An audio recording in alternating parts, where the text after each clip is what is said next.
to us first through your AI strategy. Fantastic question. So AI for Grab is very specific to the problems of Southeast Asia that we see that smarter and more intelligent use of data can unlock. Now, let me be specific. Fraud is a big problem in Southeast Asia, and industry comparables in Southeast Asia indicate 20 to 30% fraud rates. With AI, Grab has been able to reduce that to less than 1%. And with other things like safety investments and also credit scoring investments to provide smarter financial services to our customers, AI has literally been powering a lot of what you already see and don't see in your everyday Grab services. This has amounted to about more than $100 million worth of investments for Grab in AI over the last 12 months.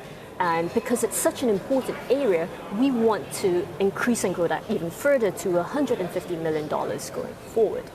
No other company in Southeast Asia has invested so much into AI for Southeast Asia. When do you see Grab investing that $150 million? Because even Singapore is investing $150 million over 5 years. When can we see Grab make that investment? Our investment for $150 million will be over the next 12 months.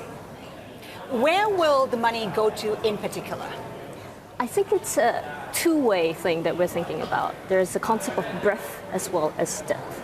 Now, for us, when we're thinking about further investments in AI, we're thinking about moving from AI-powered to AI everywhere. And that's why breadth is important.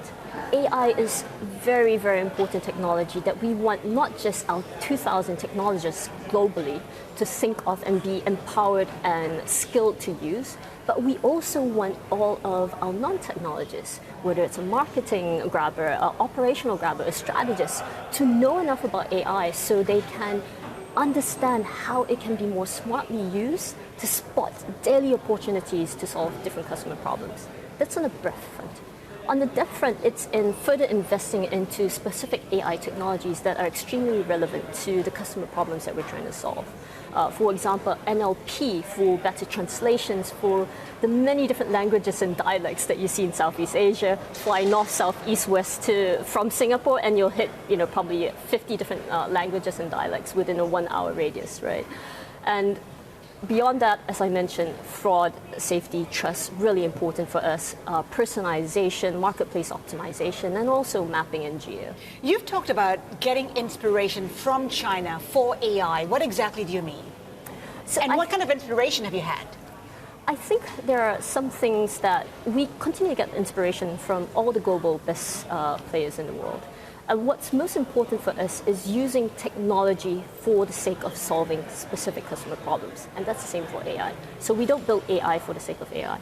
And when I think about what China, US, Europe, and different companies across the world have been able to do, they've built great platforms that are very localized to the problems that they're trying to solve. So I'll give you an example. We have a partnership with Microsoft right now that's focused on AI. Right. They have actually helped us a lot on two different fronts. One is facial recognition for safety, improving the verification for our drivers and passengers. Secondly, also on NLP, as I mentioned, because the localized languages in Southeast Asia are underserved by existing global translation platforms. So we're actually building localized, segmented technology that's very specific to Grab and Microsoft at this point in time. It's a very competitive space, and in Southeast Asia, one major rival is Gojek, and we just ran a story this morning about how Gojek and Grab are squaring it off in Indonesia, in particular when it comes to the area of food. I mean, how do you view the competition between you and Gojek? I think we stay focused on our customers, right? Whatever's going on externally, it to us does not matter as much as staying focused on the biggest problem that we're solving, and it's done us well. 1 year ago, I spoke about launching our super app strategy where we said we wanted to double down on becoming industry leaders for not just ride-hailing, but also food and payments. We've already, in that short 1 year, become the #1 customer choice in Southeast Asia for ride-hailing, food and payments respectively. For example, in Indonesia, our food business has grown by more than 3 times just in the first half of this year. So across the board, that focus on execution, that focus on using more technology to help us scale more effectively, is what we're looking at. So future-focused AI will continue to help us scale and solve even more Southeast Asian customer problems. You have a $2 billion revenue target for the year versus one the year before. Is it on track? Could you exceed it? It's very much on the track, and we could very much exceed it as well. How do you view the US-China trade war quickly? I mean, how is that impacting? Because it's turned out to be a tech war. So I think for us, what's really important is what does it mean for Southeast Asia? What does it mean for our customers?